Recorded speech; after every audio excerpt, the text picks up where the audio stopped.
Le gouvernement burundais avait pourtant répondu aux différents appels lui lancés par l'Église anglicane du Burundi et la Ligue des droits de l'homme dans la région des Grands Lacs, LDGL, de respecter la volonté de ces réfugiés. Le premier vice-président de la République, le Dr Yves Saïngouvou, l'avait aussi souhaité il y a des jours.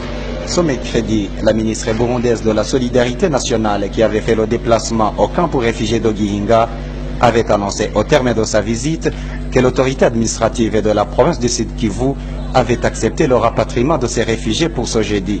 Ce jeudi justement, alors que les autorités burundaises avaient honoré leur engagement, le gouvernement congolais en a décidé autrement.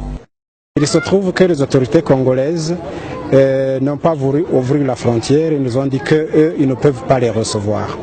Et c'est pour cela que la question ayant été transmise aux échelons les plus élevés du pays, le gouvernement du Burundi a contacté le gouvernement du Congo et les deux gouvernements se sont entendus de se réunir demain. Il y a une forte délégation qui viendra de Kinshasa pour discuter de la question de ces réfugiés qui veulent se rapatrier spontanément. Les raisons avancées par Kinshasa seraient qu'ils n'avaient pas encore pris toutes les dispositions nécessaires pour accueillir ces fils et filles. En attendant que les délégations burundo-congolaises statuent sur le cas de ces réfugiés, le gouvernement burundais a décidé de ramener ces réfugiés au camp de Gihinga et a promis de les prendre en charge pendant tout le temps que cela prendra.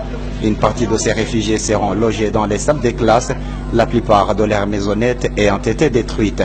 Du côté des réfugiés Banyamulenge, c'est un signe qu'ils ne sont pas les bienvenus dans leur propre pays. La mort devient plutôt préférable. Nous souffrons avec nos enfants. Nous regrettons que notre pays, notre propre pays, nous refuse. Comment se fait-il qu'ils nous fassent souffrir comme ça? Nous sommes battus chaque jour.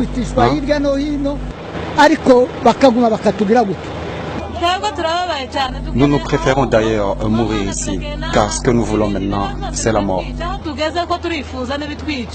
446 réfugiés qui étaient déjà arrivés à Gatumba ont été obligés de rebrousser chemin malgré eux. Après avoir passé plus de 5 heures à la frontière burundo-congolaise, les autres étaient restés à Gihinga.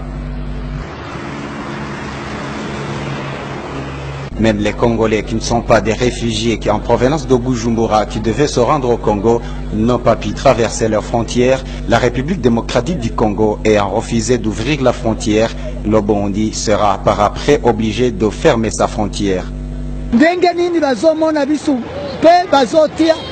Bamoni pasi tuzaina yango. Eske oyo ezende mukili na bisu tubutamina yango.